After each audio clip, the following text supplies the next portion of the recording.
During the stormy night, a scene unfolds in a cursed house. Yuri, a young man, rises from his seat at a formal dinner with his family and declares to his father, Balan Losouth, that he wishes to have a word.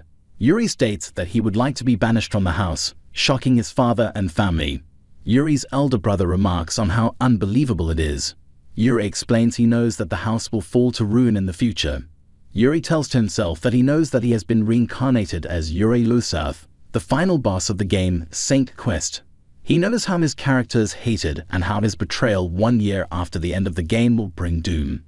As the family gets humiliated and executed, Yuri's father is being mocked. Yuri's sister talks bad behind his back. Also, Yuri dies a miserable death as well by sacrificing himself. Balan, the leader of the powerful Losouth family, is a man with a sharp, intense gaze and an intimidating presence.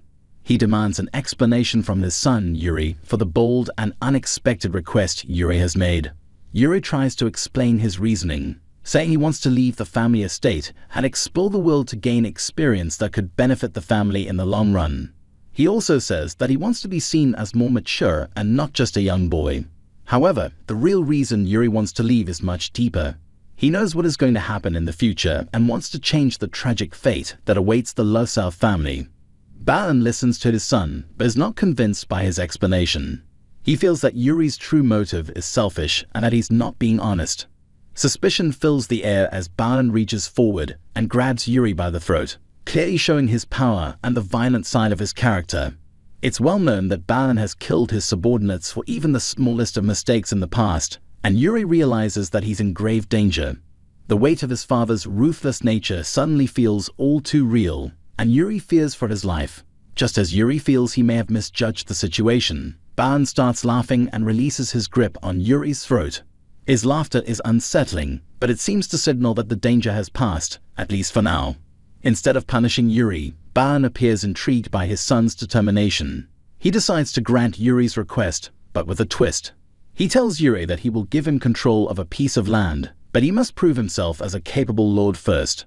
Balan has little faith in Yuri's abilities, thinking that he is far too inexperienced to manage anything. Yet, despite his doubts, Balan offers Yuri this challenge in his land, seemingly testing his son's resolve.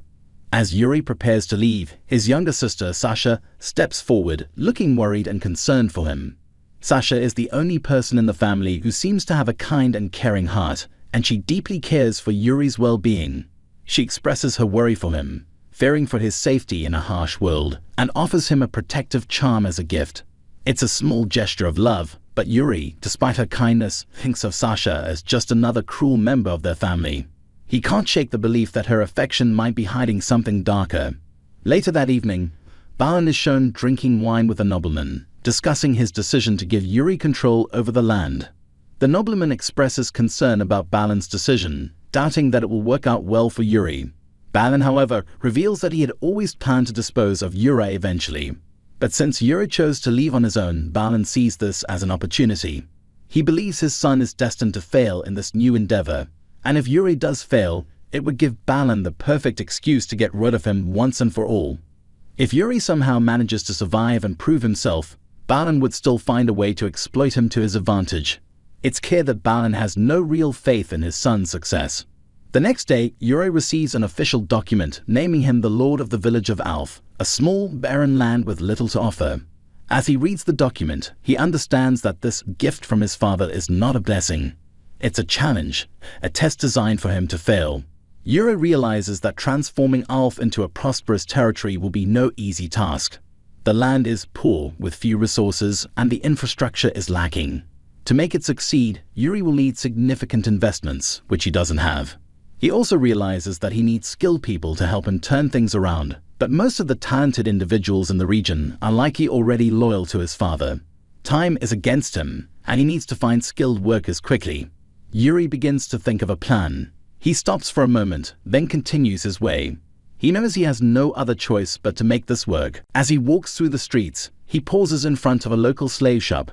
Yuri understands that he can't rely on his father's subordinates. They are all either loyal to Balan or untrustworthy. For his own survival and success, Yuri decides to seek help from slaves. The merchant at the shop greets him respectfully, addressing him as Lord. Yuri tells the merchant that he needs reliable workers, and he believes he can find them among the slaves. The merchant assures him that the slaves are legally acquired and bound by magical contracts.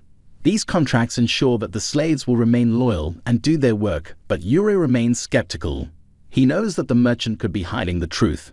Nevertheless, he decides to personally assess the slaves to find the most trustworthy ones. To do this, Yuri activates his special ability, the appraising eye. This power allows him to see detailed information about people, and as he focuses on the slaves, he sees their stats. This ability was never part of the original game he was familiar with, but now it serves as an important tool for making critical decisions. Yuri knows that choosing the right slaves to help him will be crucial to his survival and success in Alf. Yuri, now using his appraising eye ability, begins to assess the slaves at the shop. However, what he sees shocks him to his core. Every single slave's contract is stamped with the name Baron Lugsouth, his own father. A wave of anger and betrayal hits him hard as he realizes the truth. His father, while allowing Yuri to leave the family estate, had already anticipated his every move. These slaves, far from being potential allies, are actually informants placed there by Baron to keep an eye on Yuri and report back to him.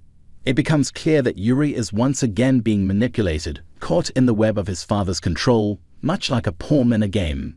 Frustration and disappointment flood Yuri. He recognizes that even the slave merchant could be part of his father's plan, a mere extension of Baron's far-reaching influence.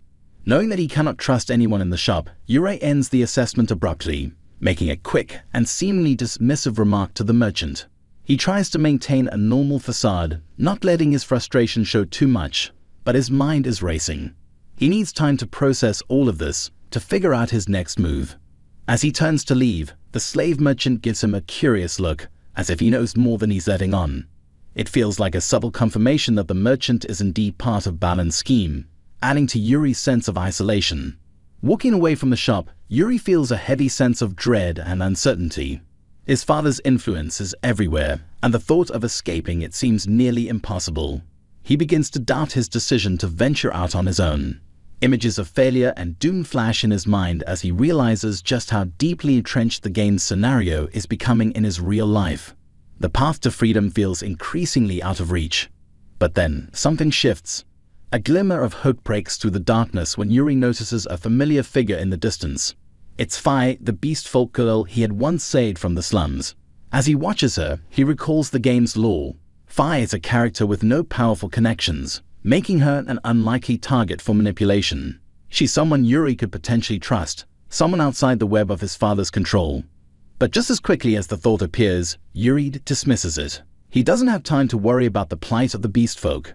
However, his mind is suddenly flooded with a memory, a flashback to a time when beast folk were hunted by the general populace. Society had no place for them, and they were often treated as less than human. Lost in these thoughts, Yuri's attention snaps back to reality when he notices something happening in front of him. Fi, the very person he had been thinking about, is being chased and harassed by two men. They are roughly grabbing her, treating her as if she's nothing more than an animal, believing that she deserves punishment for simply being a beast folk. Yuri, recognizing the situation, steps forward without hesitation. He knows he has to intervene, but he's not just doing it for the sake of protecting Fi. He realizes that this moment could serve a greater purpose. He needs someone, and Fi might just be the one to help him. As the two men turn to see Yuri, they recognize him instantly, the son of Baron Lugsouth. The men try to defend themselves, but Yuri, with a determined look on his face, knows he must act quickly. He uses his stealth ability, vanishing from their sight in an instant. The attackers, now confused and desperate, try to continue their pursuit, but Yuri is already steps ahead. Using his skills, he takes down one of the men with minimal effort. He doesn't want to hurt them, but he needs to show them that he's not someone to be messed with. The men, now terrified and bewildered, realize they are no match for Yuri. He approaches them, whispering in their ears to never harm a beast again. The aggressors, traumatized by the encounter, lie on the ground, too frightened to move. They have learned a valuable lesson. Yuri is not a man to be trifled with. Fi, who had been watching from the sidelines, is shocked and grateful for Yuri's intervention. She is saved, at least for now, from the harassment that had been plaguing her. As she sits there, taking in what just happened, she reflects on the man who saved her, unsure of his intentions, but knowing that she owes him her safety. Yuri, in the midst of this, uses his appraising eye once more to check Fi's status. His unique ability reveals a surprising result. Contractor. None. This means that Fi is not bound to anyone, not even his father. She is free to make her own choices, something Yuri hadn't expected. He sees an opportunity here, an opportunity to work with Faye without her being tied to anyone else's control. A small smirk forms on Yuri's face as he processes the result of his appraisal. He now feels more confident than before, knowing that Fi is not just another pawn in his father's game. With newfound determination, Yuri approaches Fi and, in a surprising move, asks her for a favor. Fi, still shaken from the events, is immediately nervous. She fears the worst, thinking that the man before her, someone so clearly tied to the high-ranking powers, might have some twisted, ulterior motive. She trembles, worried that he might want to use her for something unspeakable, like the others before her. But Yuri, unbothered by her fear, steps forward and makes his request clear. He grabs her by the arm, startling her and the onlookers. "Clean yourself up and work for me," he says, his voice firm. "Make my house better than it is. Work for me as my maid." Fi is completely taken aback. This was not at all what she had expected. Yuri's words confuse her. Was he saving her only to use her for menial labor? She struggles to comprehend the situation. But Yuri, confident and resolute, takes the first step toward building a partnership with her. He has found someone who, for better or worse, could help him on his journey. Yuri's decision to recruit Fi as his maid marks the beginning of a new alliance, one that will not only change their fates, but also add another layer of complexity to the growing tension between Yuri and his father's control. Yuri stands in a long, ornate hallway, surrounded by nervous maids who are unsure about everything that has been happening lately. Despite their concern, they keep their thoughts to themselves. Meanwhile, Yuri has made up his mind that Fi, the beast folk girl he rescued, should become his maid. Even though she feels uncertain, Fi has agreed to accept this role, and the household is now busy preparing for her arrival in her new position. In a small side room, several maids help Fi change into a simple but neat maid uniform. They gently adjust her clothes, brush her hair, and offer kind words to calm her nerves. Fi gazes at her reflection, noticing how different she looks in these clean garments. She has never been treated so politely before, and it feels both comforting and strange. Standing just inside the doorway, Yuri watches silently, giving an occasional nod to the maids to show his approval. When they finish, one of the maids asks Fi if she is comfortable. Fi's eyes fill with relief and gratitude as she looks at Yuri. Then she surprises everyone by stepping forward and hugging him. At first, Yuri seems unsure how to respond, but then he remembers his little sister, Sasha, and how she once showed him a similar kind of warmth. For a brief moment, he is reminded that not everyone in this world is ruthless or cruel. Later, once the initial excitement settles, Yuri and Fi move to a modest bedroom. The space holds only a single bed and a small table by a window, but offers them some privacy. Yuri sits on the edge of the bed and calmly explains Fi's duties, as well as the dangers that could arise inside this estate and beyond. He speaks in a steady tone, though a slight trace of anxiety lingers behind his words. Fi stands nearby, listening carefully, feeling a twinge of sympathy for him. She senses that Yuri carries heavy burdens from his past, though he is not ready to share them openly. They are interrupted when two boys, who appear poor and desperate, cause a stir in the corridor outside the bedroom.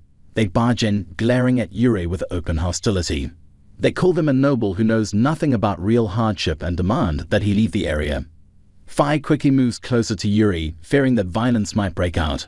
Sensing danger, Yuri rises to face the boys, aware that a confrontation could be unavoidable. Yuri warns them to back away, his voice betraying a hard edge that suggests he is prepared to fight if necessary. However, rather than lashing out, he makes them an offer. He has meat from a butcher and is willing to feed them if they stop causing trouble and leave them and Fi in peace. The boys look uncertain, torn between pride and hunger. They exchange angry looks but ultimately grab the meat and retreat, muttering that they will not forget this encounter.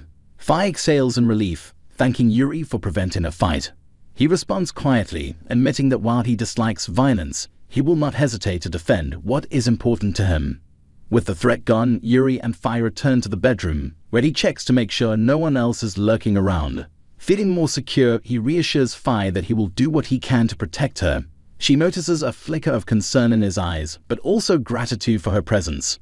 Even though the situation remains dangerous, and Yuri must still navigate his father's schemes, he feels a small surge of hope. Now that Fi is free of any hidden loyalty to powerful figures, she can truly stand by his side. They take a moment to calm down, both realizing how quickly matters could have turned deadly. Fi remains thankful for her new position, which offers her a chance to escape the constant fear of being harassed in the streets. Meanwhile, Yuri's mind races with thoughts of the obstacles ahead, his father's ever-watchful gaze, the harsh reality of his new territory, and the need to avoid any more pitfalls. Yet, as he looks at Foley's kind expression, he believes he has found at least one ally who is untainted by his father's influence. It is a small spark of hope in a world filled with cruelty and suspicion, and Yuri plans to make the most of it. He looks troubled, mumbling the word lewd under his breath. The girl is startled, her big eyes wide in confusion. She blurts out that nothing inappropriate has happened, her face turning red with embarrassment as she clutches her dress nervously. Yuri sighs and says they're done for now, turning away. The girl is shocked and demands to know what he's thinking. Her face is a mix of anger and worry as her tail twitches nervously. She accuses Yuri of being disrespectful to his master and stomps her foot in frustration, calling him an idiot. Her voice is loud and fierce, but Yuri just grunts awkwardly, unsure how to respond. The scene shifts to a small weapon shop outside the city. The walls are lined with swords and daggers. The girl is still upset and asks why they had to come all the way here instead of talking at home. Yuri explains that his appraisal skill, a special ability to assess hidden qualities, can't be used safely in the mansion. It's his secret weapon, and not even his father knows about it. Yuri seems cautious and distant, clearly afraid of people using him if they find out about his skill. The girl, now calmer, looks at Yuri thoughtfully. She asks if there's something wrong between him and his family. Yuri doesn't answer directly, giving only a vague response that hints at complicated family issues. She watches him with a soft, concerned expression, her ears drooping slightly. Yuri shifts his attention to a dagger on the counter and picks it up. He comments that it's a good weapon, then casually tells the girl that when he appraised her earlier, he found out she has a hidden dagger skill. She freezes, completely shocked. Her eyes widen, and her tail stiffens as she stares at him in disbelief. She always thought she was useless, so this news leaves her speechless. Yuri, still calm, tells her that most people have at least one or two skills. She looks like she's about to cry, overwhelmed by the thought that she isn't worthless after all. She clutches her chest and quietly decides to do her best from now on. For the first time, she feels like she has something to be proud of. Motivated, she grabs a dagger and starts practicing right there in the shop. Her swings are clumsy and awkward, but she's determined. Yuri watches her without saying much, but there's a faint look of approval on his face. He doesn't praise her directly, but his quiet support encourages her to keep trying. Later, as they leave the shop, the girl holds the dagger close to her chest, smiling brightly. Her tail wags happily as she decides to treasure the dagger forever. Yuri walks behind her, hands in his pockets, looking indifferent but clearly keeping an eye on her. She's full of joy, while Yuri seems lost in thought. Suddenly, a young boy appears and calls out to Yuri in a teasing tone, calling him "Meet Big Brother." Yuri doesn't react much, though there's a flicker of annoyance in his expression. The boy tells Yuri that someone's been looking for him. When Yuri asks who it is, the boy grins and announces that it's Lady Emelina the Saint. Hearing this, the girl tilts her head in confusion, not knowing who Emelina is. But Yuri's face immediately darkens. He remembers something, scenes of Emelina using powerful magic to kill him. It's clear that Yuri knows something about the future, and Emelina plays a dangerous role in it. He's terrified because he believes meeting her will lead to this downfall. Yuri begins to panic. He mumbles to himself, trying to figure out why this encounter is happening now. The boy watches him, confused by his strange behavior. Yuri resolves to avoid Emelina at all costs, convinced that she will bring him nothing but ruin. He quietly decides to stay far away from her and anyone connected to her. Yuri suddenly hears someone calling out to him, and he quickly turns his head. His maid, Fi, looks at him with wide eyes, surprised by the sudden interruption. Before she can react, she finds herself being pulled close as Yuri grabs her, his arms wrapping tightly around her as if shielding her from something. She lets out a small gasp, unsure of what's happening. Fi, though confused, is excited and impressed, her face lighting up with admiration. She praises Yuri, saying she wouldn't expect anything less from him. She doesn't fully understand the situation, but seeing Yuri act so decisively makes her believe something important is happening. She smiles, feeling a mix of excitement and pride in her master. However, Yuri's face is tense. His grip on Fee tightens slightly as he quickly makes up his mind. He doesn't waste another second and firmly tells Fi that they need to leave immediately. His voice is sharp and determined, making it clear that there is no room for argument. Fi, still caught off guard, lets out a shocked "What?" Her ears perk up in confusion, and she stares at him, trying to understand why he's acting so urgently. But Yuri isn't going to explain. He just wants to get out of there as fast as possible. Meanwhile, in another part of the city, a large crowd gathers in excitement. People are buzzing with anticipation, voices overlapping as they all murmur the same name, Lady Emelina. The saint has arrived, and the city is alive with admiration for her. From a high vantage point, the rooftops of the city stretch far and wide, the grand buildings of the church standing tall. The city feels alive with people, and at the center of it all is Emelina. A nun observing the scene comments on how popular Emelina is, though it's hardly surprising. With her beauty, charm, and powerful presence, it's only natural that people would admire her. The streets are crowded with people pushing forward, eager to get a glimpse of the saint. Excited voices call out her name, desperate to see her up close. Among the many people, a young boy nervously raises his hand, stepping forward hesitantly. He looks up at Emelina with admiration, his face filled with awe.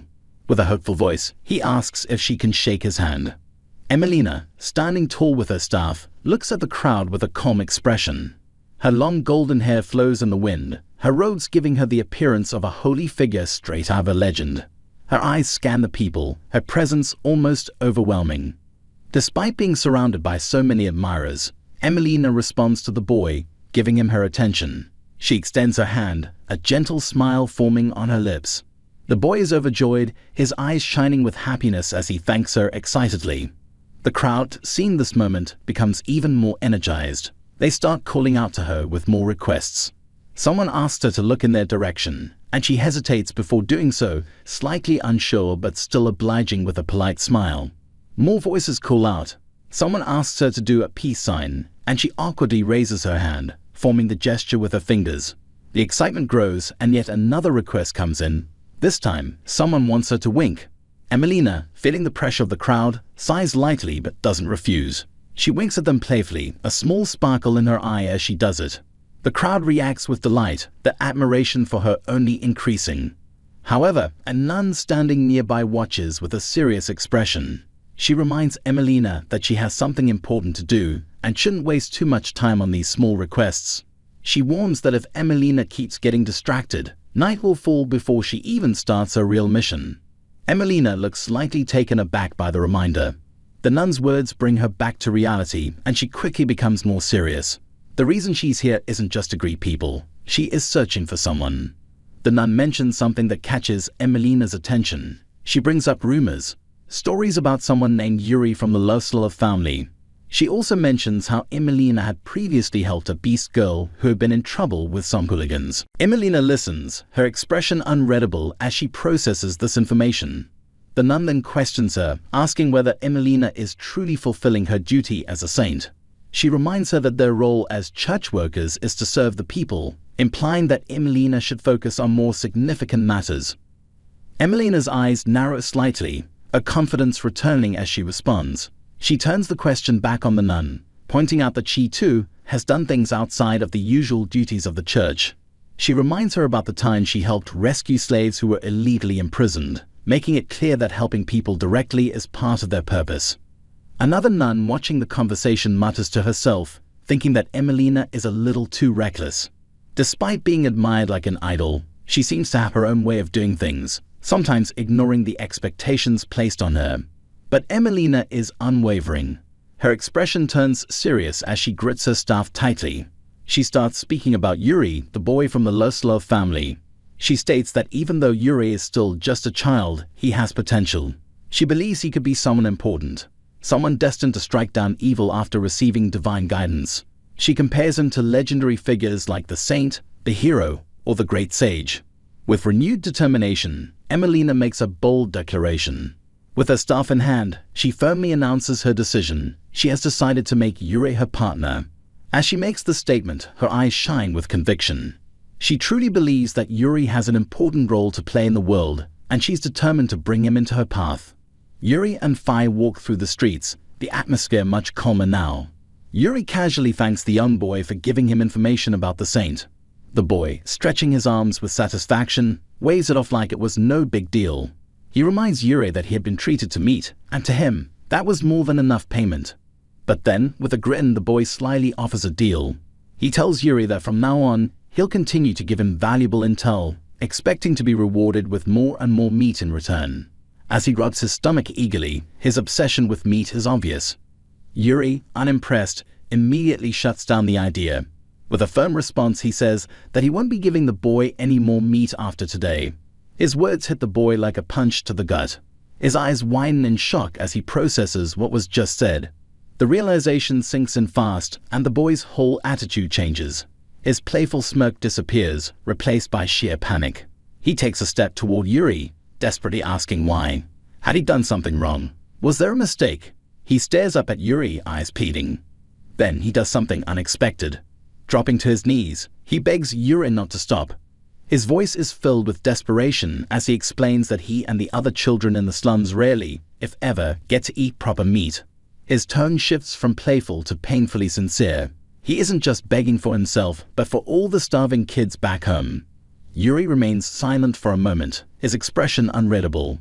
Fi, watching from the side, looks visibly uncomfortable. She grips her hands together, clearly moved by the boy's words. But before she can say anything, the boy does something even more extreme. He says he's willing to go as far as licking Yuri's shoes if it means he can get more food. Yuri flinches, immediately telling him to stop because it's creepy. He clearly doesn't want things to go that far. However, the boy isn't joking anymore. He stays on the ground, looking up at Yuri with pure desperation. Fi turns toward Yuri, her voice hesitant. She softly calls out to him, unsure of how he will react. Yuri remains silent for a moment longer before finally speaking. He bluntly tells the boy that it doesn't matter. He's leaving town tomorrow, so he can't provide any more food anyway. His voice is firm, but there's a coldness to it, like he's distancing himself from the situation. Fi is shocked. She didn't expect Yuri to say something so heartless. Her ears droop slightly, and she looks at him in disbelief. The boy, still on his knees, stares up at Yuri, struggling to process what he just heard. His last hope is slipping away. Yuri, however, isn't done talking. He explains that he has no time to waste here. He needs to go to his land as soon as possible. Time is running out, and there are more important matters he needs to deal with. He then turns to Fi and tells her she's coming with him. Fi's eyes widen in shock. She can't believe what she's hearing. She takes a step back, stammering as she tries to make sense of it. She asks if he's really leaving town, still struggling to believe it. Yuri doesn't look back. He continues talking, explaining that the saint is looking for him, and there's no telling what his father might be planning. With everything going on, he doesn't have time to worry about feeding orphans. As the weight of his words sinks in, the scene grows silent. Fi doesn't respond. The boy stays frozen in place, staring at the ground. Then, after a long pause, Fi sighs and admits that she feels bad for the kid. Yuri doesn't respond at first, but his expression shifts slightly. He exhales, rubbing the back of his neck in frustration. Finally, after another pause, he speaks again. He changes his mind. Instead of simply leaving the boy with nothing, he offers a different solution. He tells the boy that in exchange for gathering all the other kids together, he'll show them a good hunting ground where they can get their own food. The boy's eyes widen. He looks up at Yuri, processing the offer. Then, in an instant, his face lights up. His eyes shine with excitement, and he nods rapidly, agreeing to the deal. Without hesitation, he dashes off, calling out that he'll get the others right away. Fi, watching him run off, tilts her head and raises an eyebrow. She reminds Yuri that earlier he was acting like he was in a hurry. Yuri simply shrugs and explains that it would be a problem if those kids ended up holding a grudge against him. It's easier to deal with them now than to have them cause trouble for him later. Before long, the group arrives at a hidden location in the forest. Yuri stops walking and announces that they've arrived. Fi looks around, scanning the area curiously. The children gather, looking at the area with amazement. They had no idea that a place like this existed so close to town. Yuri explains that this place is filled with low-level monsters. Even kids should be able to hunt them without much trouble. Hearing this, the children's excitement grows. Yuri tells them to go and catch their own food for dinner. They don't hesitate. Within moments, they are running into the field, eagerly chasing after the creatures. One of the children yells out in excitement as he successfully catches one. Another one proudly announces that he caught one too. Fi, seeing them succeed so quickly, claps her hands together in delight. She then turns to Yuri and asks if she can join them. Yuri, now more relaxed, simply nods and tells her to go ahead. As the kids continue their hunt, Fi watches them with joy. She smiles softly, relieved that the children won't have to starve anymore. But Yuri isn't focused on that. His mind is elsewhere. He thinks to himself that as long as he can avoid Emelina, everything should go according to plan. Just as he reassures himself, a voice interrupts his thoughts. A calm but slightly amused voice comments on how many people are here. Yuri's heart nearly stops. His body tenses as he slowly turns around. His worst fear has come true. Standing there, peeking from behind a tree, is a tall, elegant woman with golden hair and piercing eyes. Emelina. Yuri's face goes pale. His thoughts spiral into panic. She steps forward, gripping her staff, and casually asks if they're holding some kind of event. Yuri's mind races. His heart pounds. How did she find him? His perfect plan, his escape, might have just fallen apart. As the story continues, Yuri finds himself cornered by Lady Emelina the Saint, who has managed to catch up with him in the forest. He panics internally, believing that if she identifies him and invites him to her party, his life will follow the tragic path laid out in the game he was reincarnated from. When she directly asks if he is Mr. Yuri Lufsouth, he decides his only option is to play dumb, forcing a nervous laugh while pretending he has no idea who she is talking about. His act of feigned ignorance surprisingly works, as Emelina looks confused and wonders aloud if she has the wrong person. Yuri watches in disbelief as she turns to question another random boy, realizing with dread that she is so determined she might actually ask every single person in the forest until she finds him. Seizing the opportunity to escape, Yuri tries to excuse himself, but Emelina stops him and asks what he and the nearby orphan boys are doing there. With a sigh, he explains that he was simply showing the boys a good hunting ground. He elaborates that since orphans can hardly make a living in town, he showed them this place so they would no longer have to starve. As he speaks, the two boys look on from behind a large, horned rabbit they have presumably caught. Emelina is incredibly moved by this display of kindness, and her eyes sparkle with admiration as she grabs Yuri's hand, exclaiming how admirable his actions are. This sudden praise only annoys Yuri, who is desperate to get away from her. While Emelina is lost in the moment, thrilled to find another kind-hearted person helping children in need, Fi calls out to her master in confusion. In an unfortunate attempt to be helpful, Fi then proudly holds up the large rabbit she caught, shouting, "Master Yuri, look." This exclamation immediately gives away his identity, causing Yuri to panic and desperately deny it, but he knows his cover is blown. Fortunately for Yuri, the simple-minded Emelina accepts his denial, concluding that she must have misheard things. Relieved by her gullibility, Yuri decides to make a run for it before he can mess up again. He dashes away, but Emelina crouches down and, in an incredible burst of speed, instantly closes the distance between them, appearing directly in his path. Yuri is stunned by her monstrous speed, realizing he is trapped. As she pleasantly asks to chat a bit more, a massive roar suddenly erupts from the forest. A terrifying beast, the guardian of the forest, emerges, and Yuri recalls from his game knowledge that powerful characters like Emelina often attract rare monsters. This creature, far more dangerous than the usual small animals in the area, was likely lured out by Emelina's high power level. The giant wolf-like beast grins as it towers over one of the petrified orphan boys. Without hesitation, Emelina dashes forward to protect the child, landing forcefully between him and the monster. She bravely confronts the beast, declaring that she, Saint Emelina, will be its opponent. While Fi watches in awe at how cool Emelina is, Yuri sees this as the perfect chance to escape. He quietly tells Fi that they need to run, but she is horrified at the thought of abandoning the others, calling him horrible and uncool for even suggesting it. Yuri then explains to a clueless Fi that Saint Emelina is what gamers would call a broken character. He reveals that despite being a healer, she possesses monstrous physical strength, making her more than capable of handling the Guardian on her own. As Yuri finishes explaining Emelina's surprising strength, he tells Fi to get ready because they are leaving. In the background, the battle rages, with Emelina moving like a blur of light, powerfully striking the giant wolf monster with her staff again and again. With a final, decisive blow to the creature's head and a powerful kick, the beast is defeated, its body slumping to the ground. With the threat seemingly neutralized, Emilina gently checks on the young orphan boy, asking if he is all right. The boy, full of gratitude, thanks her for saving his life, and she smiles, glad that he is unharmed. Fi watches in complete amazement, shocked that Emilina truly defeated the massive creature all by herself. Yuri, however, remains calm and casually reminds Fi that he had told her this would be the case. Just as everyone lets their guard down, a second, identical wolf monster lunges from the trees, catching Emilina by surprise. The beast's claws strike her side, leaving a deep gash. The orphan boy cries out in alarm, pointing out that she is now bleeding.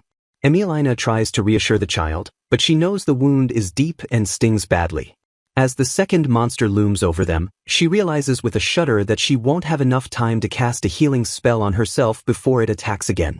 As the monster raises its deadly claws for the final blow, the children scream in terror, and the boy cries out for help.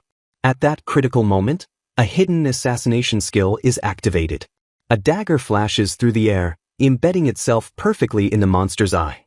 Yuri is revealed in midair, having executed a perfect acrobatic throw before landing gracefully on the ground. The monster howls in agony, and as it stumbles, Yuri dashes forward, pierces its heart with a second blade, and steps back. Though grievously wounded, the monster is still alive, and Yuri acknowledges that his attack wasn't quite enough to kill it. He turns to Emilina, who has managed to heal her own wound, and asks her to please finish it off. Emilina nods in agreement and raises her staff, beginning to chant the words to a powerful holy magic spell called Thousand Cross, to eradicate the beast for good. With the battle underway, Emilina unleashes her powerful Thousand Cross spell. Beams of holy light rain down from the sky, completely incinerating the giant wolf monster until nothing is left but dust.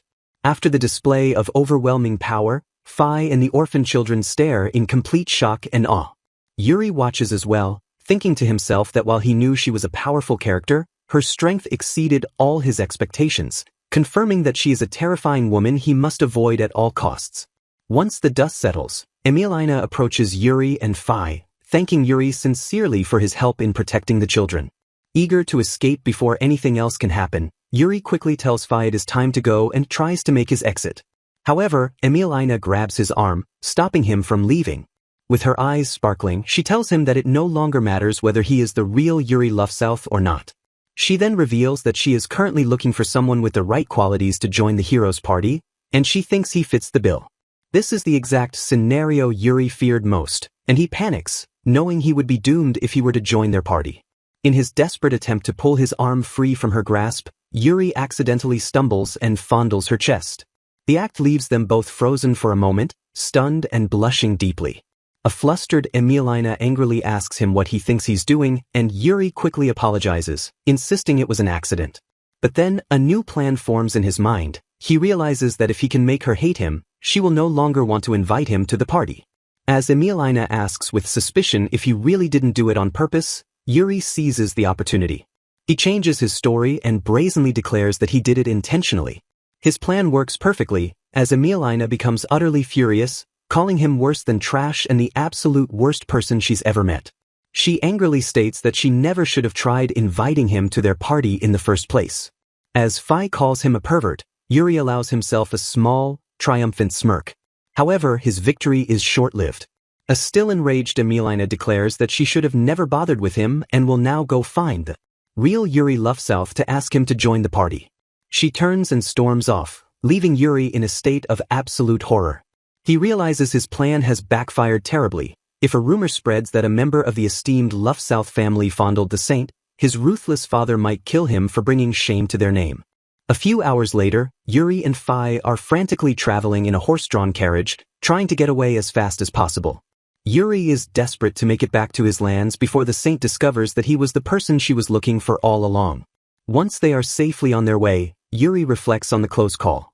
Fi expresses her concern for the orphans they left behind, but Yuri brushes it off, saying that he already solved their food problem and that they likely weren't part of the game's main story anyway. The narration reveals, however, that little did Yuri know his intervention had prevented a future dangerous event called the Great Insurrection of the Orphans. Yuri remains focused on his own problems, muttering to himself that while he barely escaped her invitation this time, he isn't completely safe yet. With renewed determination, he declares that he will crush all of his death flags and break free from his doomed fate, urging Fi to get ready as they travel full speed ahead to their new life. The journey to Yuri's new life begins, with an excited Fi asking if they are heading to his land. Inside their carriage, Yuri practices his magic, attempting to combine water and wind elements to create ice. He explains to a curious Fi that he is trying to refrigerate their food supplies to keep them from spoiling. Inspired by his practice, Fi asks if she can practice something as well. Yuri agrees and uses his earth magic to create a series of throwing knives for her, suggesting she can practice her aim by throwing them from the carriage or using them to hunt. A delighted Fi thanks him profusely and promises to hunt a lot of prey. With great determination, Fi leans out of the moving carriage and hurls the knives one by one, but her aim is off, and she doesn't manage to hit a single target. She slumps back into her seat in disappointment, her ears drooping as she laments that she couldn't land a single throw. At the same time, Yuri successfully creates some ice but realizes his method is inefficient. Their practice session is abruptly interrupted by a scream from outside. Fi peers out and urgently reports that a group of people are being attacked by bandits. They see the bandits assaulting another carriage, with a father desperately trying to protect his daughter. Observing the scene, Fi finds the attack awful, but Yuri sees an opportunity. He notes that the victims appear to be wealthy merchants, and since he needs funding to develop his land, any extra money would be a great help. The bandits' leader brutally orders his men to kill the men and capture the women alive. Yuri decides they will intervene, planning to save the merchants and then take their valuables as a reward, a goal that Fi points out is disturbingly similar to the bandits. Yuri leaps from the carriage and coolly confronts the surprised bandits. He mockingly tells them to cool off, before unleashing a spell he calls Ice Meteor, a powerful combination of the water and wind magic he had just been practicing. Shards of sharp ice rain down on the bandits, taking most of them out in a single, devastating attack. As Yuri lands, he wonders if his magic training has caused him to level up and makes a mental note to check his status later. The sole surviving bandit leader is left in shock, unable to believe his entire crew was wiped out in one strike. In a panic, he grabs the merchant's daughter to use as a hostage, threatening to kill her if Yuri moves. Yuri calmly tells the bandit he's talking to the wrong person, and at that moment, a knife flies from the carriage and impales the bandit's hand, forcing him to release the girl.